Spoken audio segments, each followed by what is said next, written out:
오늘은 새로운 얼굴과 함께 할 텐데요. 헤르메스 스탁의 김시은 팀장, 그리고 뉴페이스 선인베스트 서성민 본부장 모셔보도록 하겠습니다. 두 분 안녕하십니까? 네, 안녕하세요. 네, 저희 프로그램은 우리 주식 고수분들이 많이 좋아해 주시는 프로그램이라서 우리 본부장님을 또 저희가 모셔봤거든요. 네네네. 시청자분들께 한번 인사 한마디 해볼까요? 네, 안녕하세요. 선인베스트 본부장으로 있는 서성민 전문가라고 합니다. 저는 원래 증권사 출신이었고요. 매일경제에서도 인사를 드린 적이 몇 번 있는데 2017년 이후로 처음 인사드리는 것 같습니다. 네. 좋은 정보 많이 드리도록 하겠습니다. 좋습니다. 우리 식스센스, 뉴페이스, 선남선녀 두 분과 함께 시장 전략을 잘 만들어 나가보도록 하겠습니다. 오늘도 뜨거웠던 세 가지 테마 먼저 짚어보도록 할 텐데요. 주제 먼저 만나보시죠.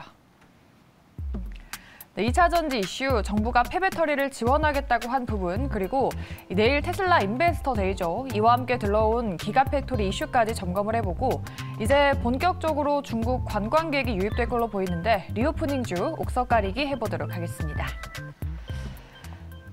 네, 먼저 폐배터리, 정부도 광물 전쟁에 본격적으로 뛰어들었습니다. 핵심 광물을 지원하고 관리하겠다라는 거고요. 이 캐기 힘드니까 재활용을 하자, 여기에 또 세 공제를 해주겠다는 거죠. 이 소식에 오늘 코스모 신소재, 화학을 비롯해서 성일하이텍, 폐배터리주들이 모두 상승이 나왔는데 워낙 이슈가 핫해서 이 종목들을 봐야 될 것 같은데 단기간에 많이 오른 부분이 있기 때문에 조금 부담스러운 주가 위치인 것 같긴 해요. 네, 아무래도 폐배터리 쪽이 그다음 2차 전지 사이클 내에서 최하단에 있었어요. 네. 아무래도 2차 전지 사이클을 하게 된다면 2차 전지 소재들, 그다음에 셀, 그다음에 다양한 기업들이 있었고 마지막에 폐배터리 있었는데 일단 정부에서 핵심 광물을 확보를 하겠다라는 이야기가 나오게 되면서 추가적인 움직임이 나왔고요. 네. 결국 중요한 건 이겁니다. 중국 의존도를 줄여 나가겠다가 있는데 핵심 광물이라고 할 수 있는 니켈이라든지 리튬 굉장히 다양한 광물이 있는데 일단 이 광물 같은 경우에는 중국 의존도가 굉장히 높은 상황입니다. 약 80% 의존도를 가지고 있는데 정부 측면에서는 이 의존도를 50%까지 줄여 나가겠다라고 하고요. 거기다가 더해서 리사이클링에 대한 부분도 점차적으로 늘려나가겠다라고 하고 있는데 사실 이 부분에 있어서 2차 전지에 대한 수요가 계속 나오고 있다 보니까 관련해서 원자재를 확보하는 게 가장 중요하다라고 하는데 일단 방법은 두 가지가 있습니다. 첫 번째로는 중국 외의 국가, 그러니까 우리랑 친한 기업이라든지 미국이랑 친한 기업, FTA를 체결한 국가에서 가지고 오는 방법. 예를 들어서 리튬 같은 경우에는 염호라든지 광산 통해서 가지고 오는 방법이 있고요. 두 번째로는 리사이클링을 통해서 원자재를 확보하는 부분이 있는데 사실 우리나라가 그 부분에서 좀 유리한 부분이 폐배터리에서 원자재를 확보를 하는데 가장 중요한 게 셀 업체가 있어야 됩니다. 셀 업체를 통해서 폐배터리를 확보해야 되는데 네. 우리나라 기업 같은 경우는 셀 3사가 있습니다.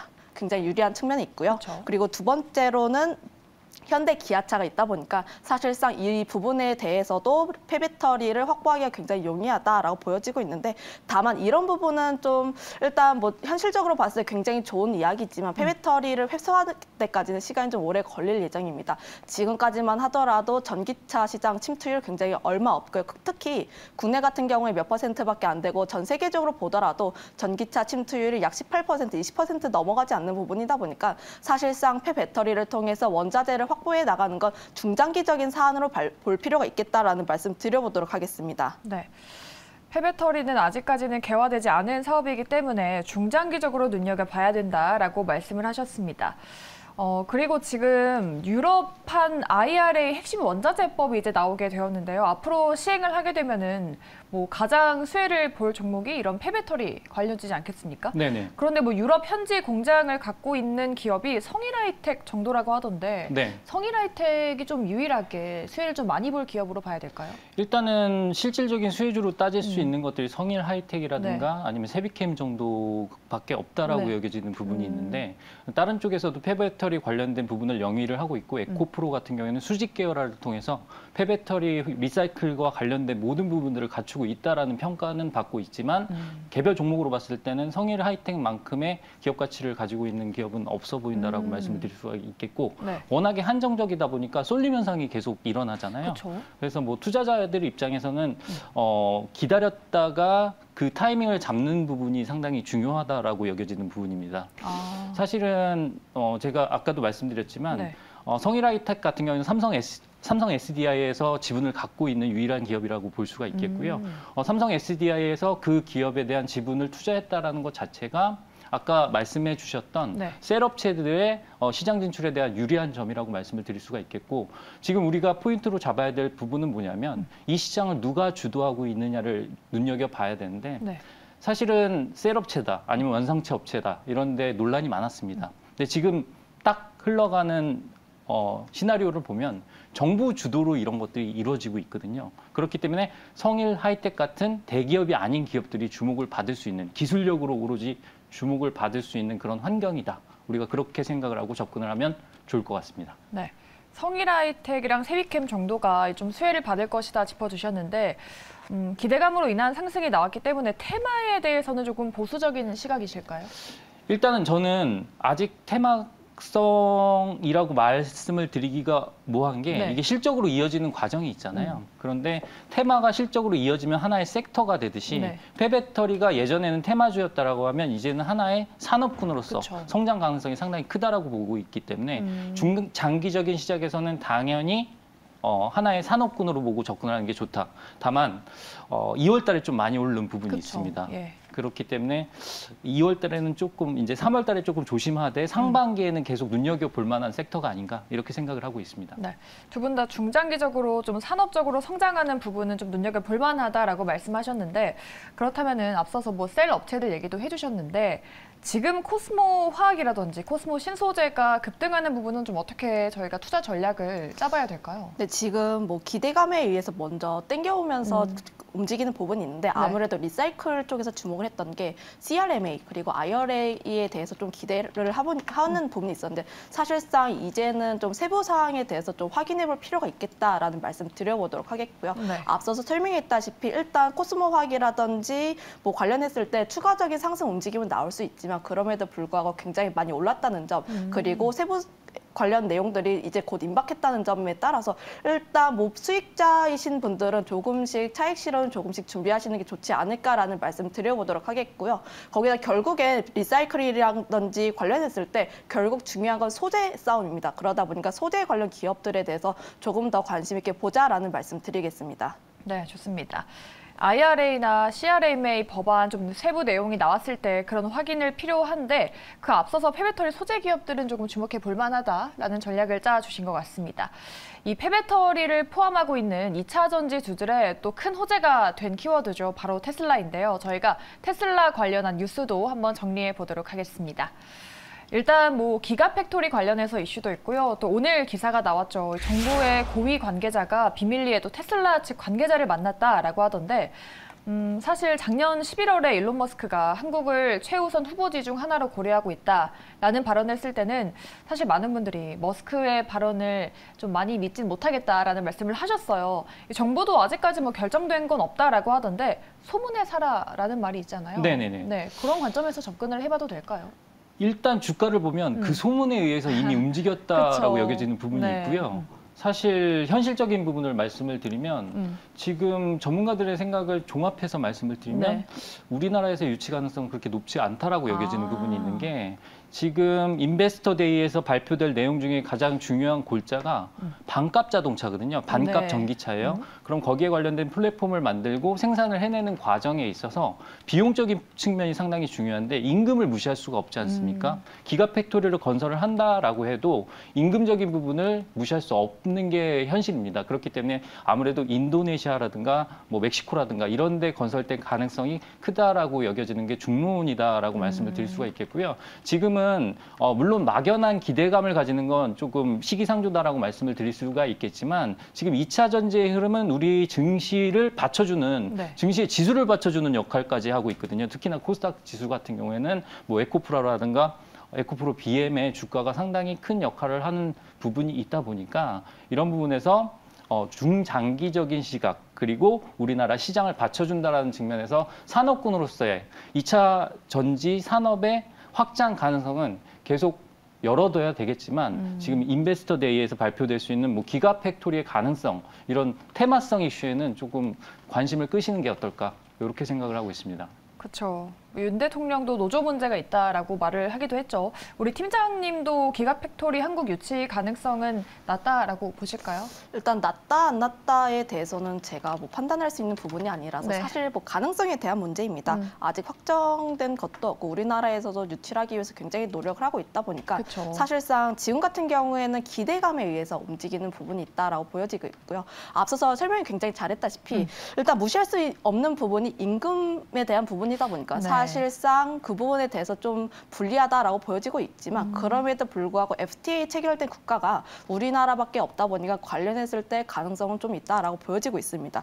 일단 그 부분에 대해서는 가능성은 가능성이다 보니까 사실 이런 내용만 가지고 투자를 결정하기에는 좀 어려운 부분이 있습니다. 지금 뭐 확실한 내용 가지고 주가 투자를 하기에도 좀 불안한 시장인데 네. 일단 불확실한 소문만 가지고 투자를 하기에는 조금 불리하다라고 보여지고 있고 그거에 따라서 지금 같은 경우에는 관련 내용에 대한 부분은 일단 그냥 가능성이 있다라고만 판단을 하시면 좋을 것 같습니다. 네.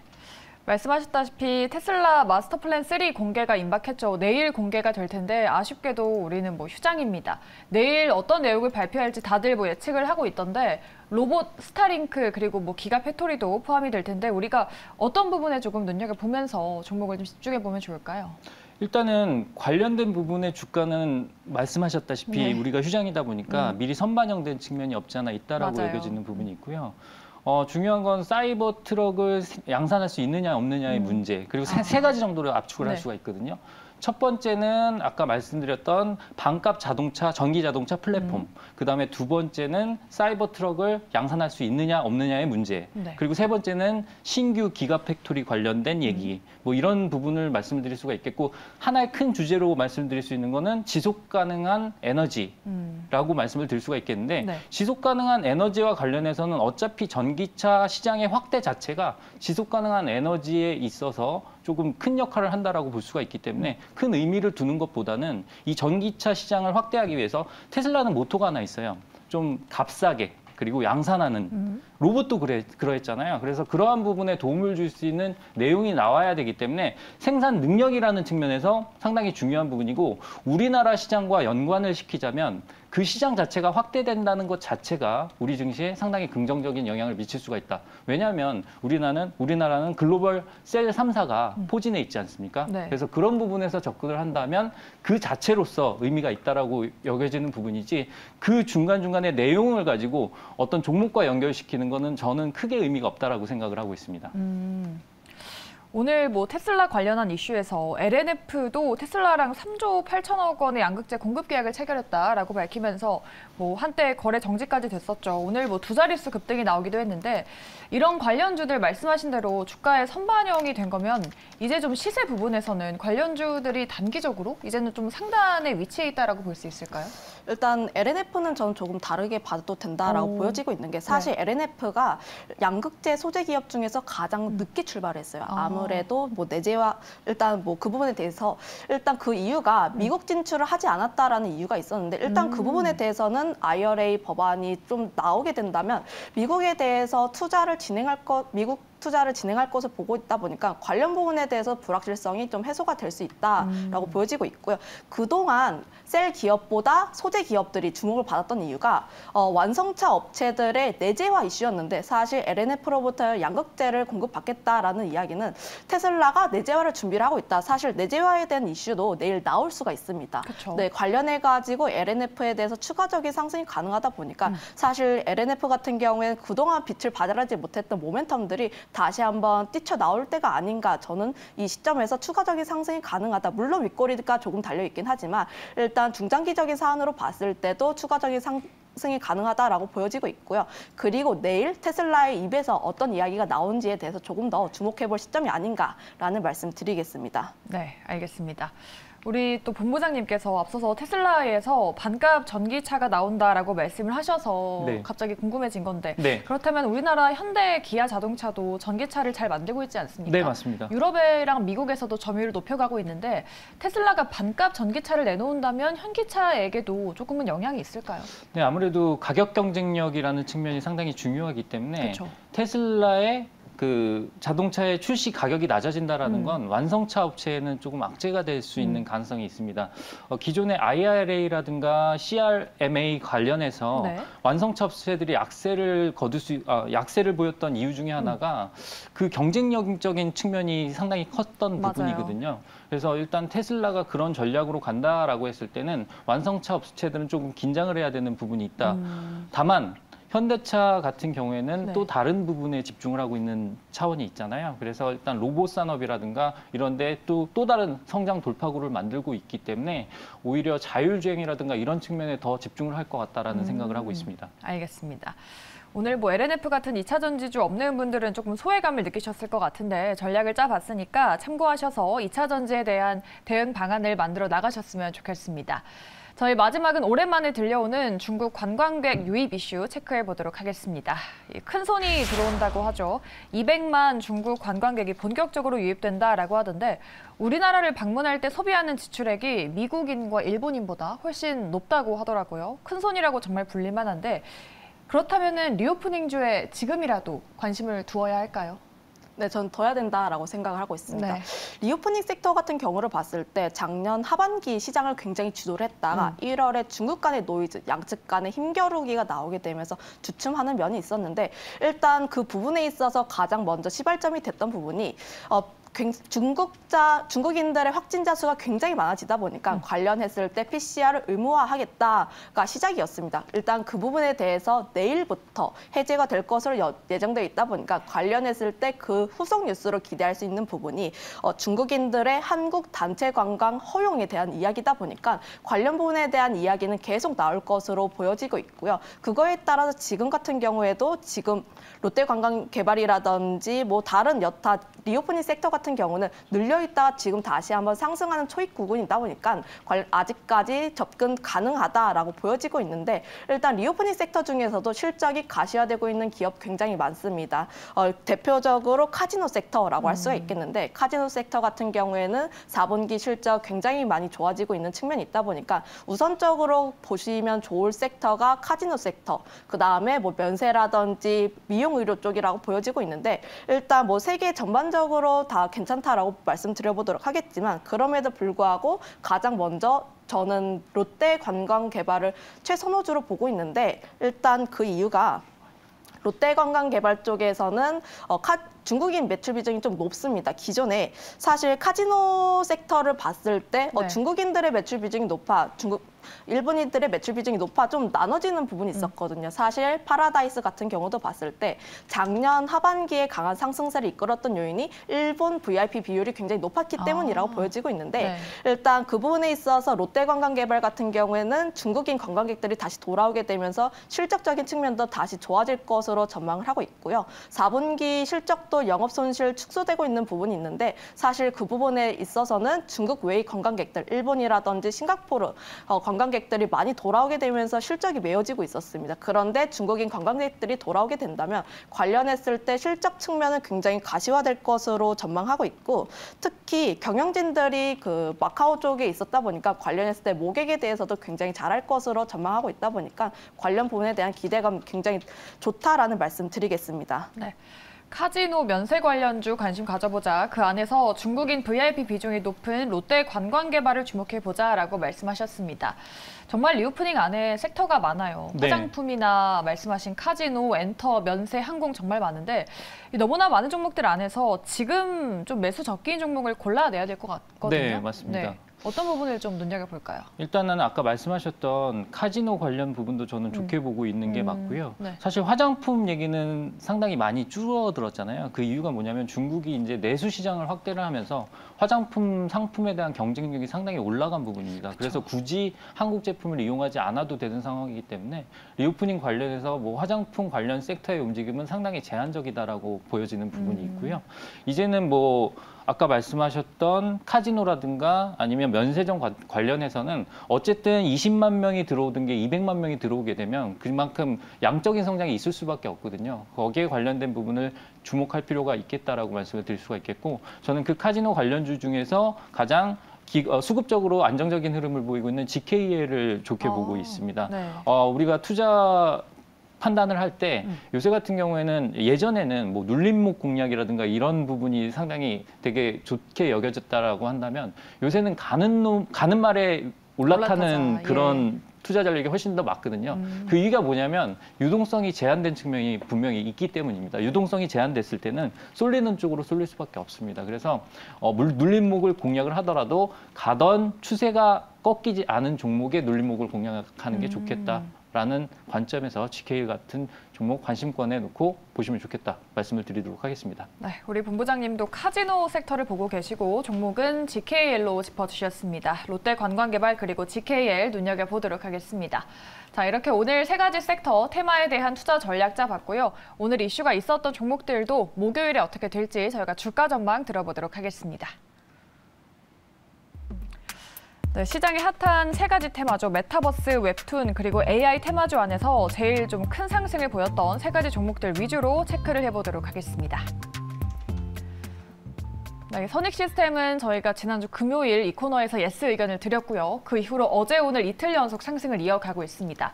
이 고점을 넘어서 더 갈 수 있을지 두 분 통해서 들어보도록 하죠. 네, 종목에서는 의견이 갈렸습니다.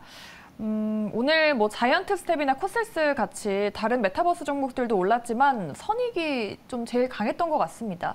이제 삼성에서 메타버스 기기 이야기도 나오고 그래서 선익 시스템에 조금 더 수혜를 갖지 않을까라고 생각을 했는데 노의견을 주셨어요.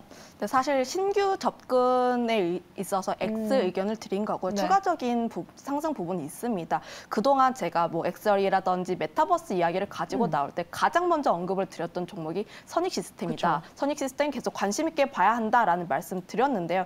일단 이 부분에 있어서 선익 시스템에 가지고 있는 장점이라든지 고객처 그리고 삼성 엑셀 기기 출시에 대해서 가장 큰 수혜를 얻을 수 있다라고 말씀을 일단 계속 드리고 있지만 일단 지금 같은 경우에는 단기간에 급등을 너무 많이 했습니다. 4거래일 넘게 연속 상승하고 있는 부분이 있고 특히 오늘 같은 경우에는 윗골이 조금 달려있는 부분이 있다 보니까 사실 뭐 신규로 접근하기에는 조금 부담스러운 면이 있거든요. 특히 단기 이평선 같은 경우에는 정배를 그리고 있어서 추가적인 상승 가능하다라고 보여지고 있지만 그럼에도 불구하고 이격이 좀 벌어져 있다 보니까 사실 좀 조심할 수 있는 부분은 조심해야 할 필요가 있겠다라는 말씀 드리겠습니다. 메타버스에 대해서 좀 관심 있게 보실 분들 같은 경우에는 추가적으로 일단 강하게 상승한 종목군들 외에 추가적으로 상승할 수 있는 종목군을 한번 보시는 게 좋지 않을까라는 말씀 드리겠는데 그 부분에서 맥스트라는 종목 관심 있게 보고 있으니까 한번 관심 있게 보시면 좋을 것 같고요. 특히 맥스트 같은 경우에는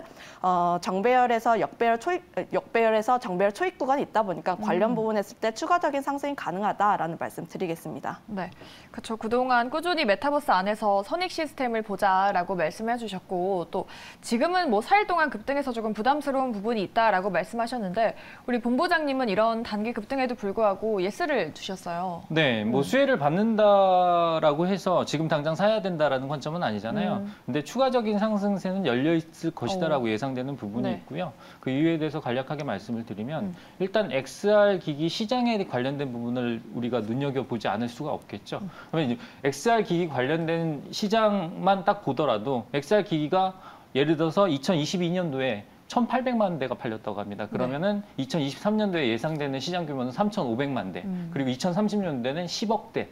만약에 10억 대라고 한다면 스마트폰 시장 규모하고 비슷해지는 그러네요. 거거든요. 그렇게 되면 일상생활의 일부분이 되다 보니까 그 시장 규모는 상당히 커질 것이다라고 하는데 그러면 그 시장이 커졌을 때 수혜받는 업종은 무엇일까라고 생각을 해야 되겠죠.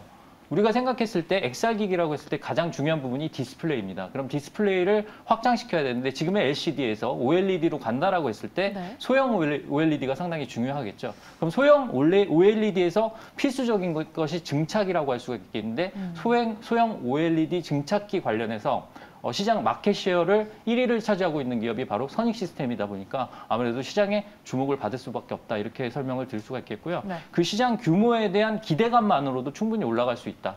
이렇게 여겨지는 부분이 있습니다.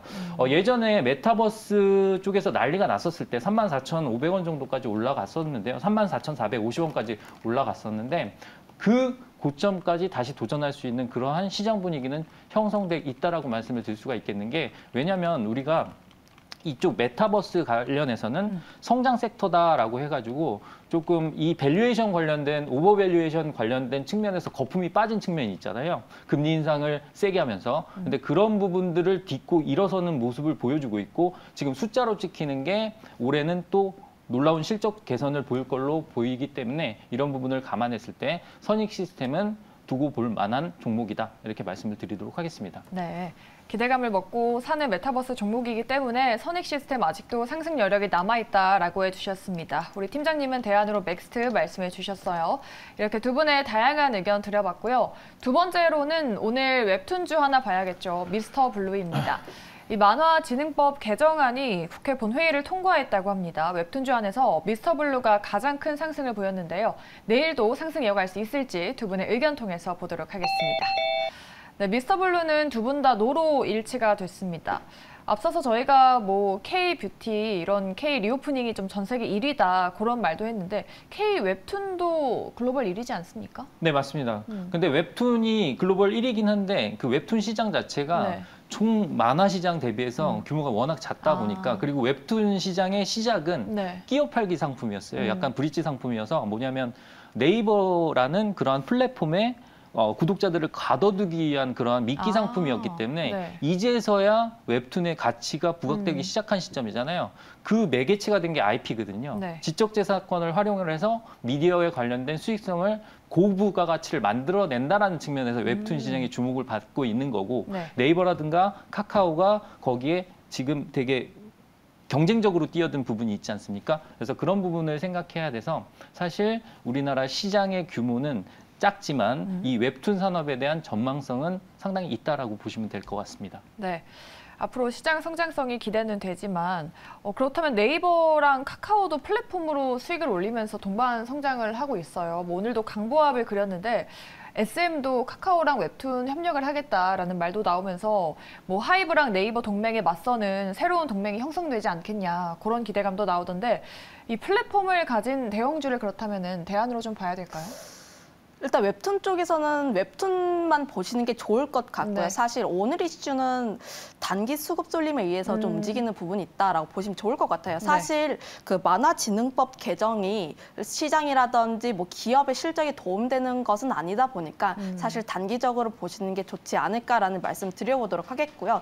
특히 웹툰을 봤을 때는 가장 먼저 보셔야 되는 게 일단 개인적으로는 콘텐츠가 얼마나 잘 뜨는지 여부입니다. 예를 들어서 뭐 콘텐츠 드라마가 굉장히 빵 떴다면 콘텐츠 기업, 그걸 만든 기업, 아니면 그 관련했을 때 순환매가 돌고 그 마지막에 웹툰이라든지 웹소설 관련주가 움직였는데 네. 그것처럼 드라마라는 콘텐츠가 하나 빵 뜨던지 아니면 관련했을 때 웹툰 관련주에 대한 드라마 기대감, 일단 이 부분이 굉장히 잘 움직여야 되는지 여부가 좀 확인해 볼 필요가 있습니다. 특히 뭐 작년 같은 경우를 생각해 보시면 좋을 것 같은데 작년에 재벌집 막내 아들이라는 웹소설 기반의 드라마가 굉장히 빵 뜨다 보니까 네. 관련했을 때 웹툰 관련주가 굉장히 크게 훈풍이 들었었는데 그 다음에 어떤 종목을 봐야지라는 부분을 찾게 됐을 때는 무빙이라는 드라마가 굉장히 인기가 많을 거래. 일단 그 부분에 대해서 굉장히 기대가 많다라는 부분에 있어서 일단 그 관점으로 봤을 때 순환매가 돌기 위해서는 일단 드라마 하나가 빵 떠야 한다는 전제 조건이